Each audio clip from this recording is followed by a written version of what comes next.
Welcome to the Monarch Football Show. I'm your host, Billy Tenney. And joining with us, as always, is Coach Goss. Coach, congratulations on your win last week, 31-24 over Randolph-Macon College.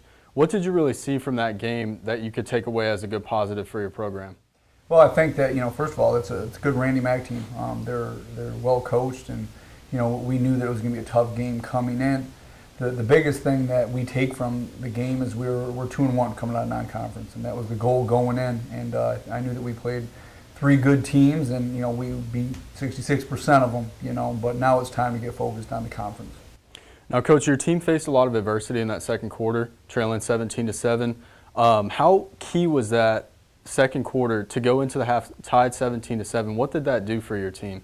Well, I think we walked away going into halftime with some confidence. What I told the team was, don't be comfortable where we're at. It's going to be a battle to the end, and it ended up being that. Luckily, we grabbed a couple scores where we needed them, capitalized on some of their mistakes, and it worked out for us. And your offense is led by freshman quarterback Dylan DeGroot, just won his second consecutive USA South Rookie of the Week. How has he done in the 3 games since being named the starting quarterback? 50-50.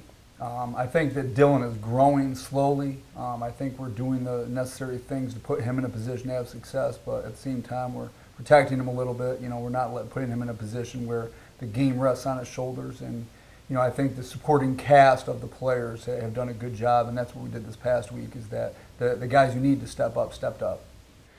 Coach, your defense came up with a lot of key fourth down stops. What impressed you on the defensive side of the ball? Well, I think once we realized that they were a little one-dimensional, their quarterback was struggling a little bit. The defensive staff and Derek Williams made the necessary adjustments to kind of take away their top plays, definitely shut down the run.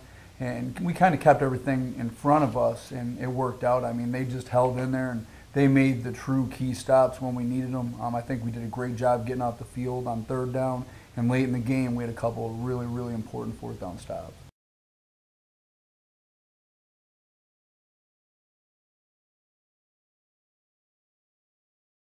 Hi, I'd like to go over the play of the week this week. I think it was a pivotal point in the game, and what I want to show you guys is the touchdown of Anthony Radke that kind of shifted the momentum and put us on the winning side on Saturday. First off, what happened was we were doing a great job of attacking their exterior, and so what happened up front was they were doing a lot of twisting, and what that did is that created throwing lanes where our quarterback could step up and throw. Now, what we were doing is we were attacking their exterior and seeing how their safeties were playing. On one side, we were going vertical, and we were challenging, their corner. And on the other side, what we were hitting all day was we were hitting a bubble route out the back door where the quarterback was just pulling up and he was throwing that. Well, what had happened was there were a lot of eyes starting to go to the number 2 receiver, and what we did is we took Anthony Radke, and what we did is we snuck him right down. The quarterback's read was reading the guy over the top of our number 2 receiver. When we saw that the guy over the top of the number 2 receiver had expanded, Anthony Radke had shifted that thing inside, and then from there he did what seniors do on our football program. He took and he found the window, ultimately leading to 6 points. I'm your head football coach, CJ Goss, and this is Coach Goss's Corner. Coach, every home game, the team designates a 12th man as somebody that contributes to this program and plays a vital role for this team. Who was that 12th man this week? Well, we were actually fortunate enough to have a 12th and a 12th and a half man. We had 2 people from our housing and residence life in the form of Barb Morgan and Nan Feebig. They were our 12th men this past game.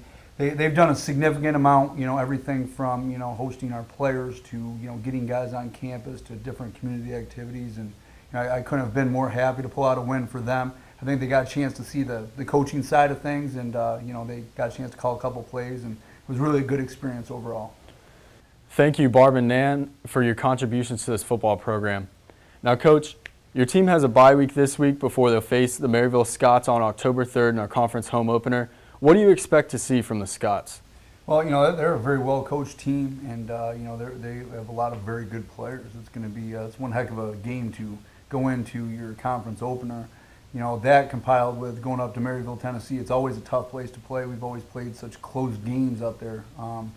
So we expect to go up there and, we're going to run our system and we're going to do everything that we have been doing, obviously improving upon the fundamentals and looking to go into the game, with a couple wrinkles here and there, but, just play a good, conservative game, working on the fundamentals and doing what we do best. And how will you use this extra week of preparation to get your team ready? Well, we're going to focus on the process, getting back to the fundamentals, all the little details, and within our system. And then with that system, we're going to go in and hopefully we can execute very fast and very physical. Coach, thanks for the insight for the upcoming game against Maryville. For the Monarch Football Show with Coach Goss, I'm Billy Tenney.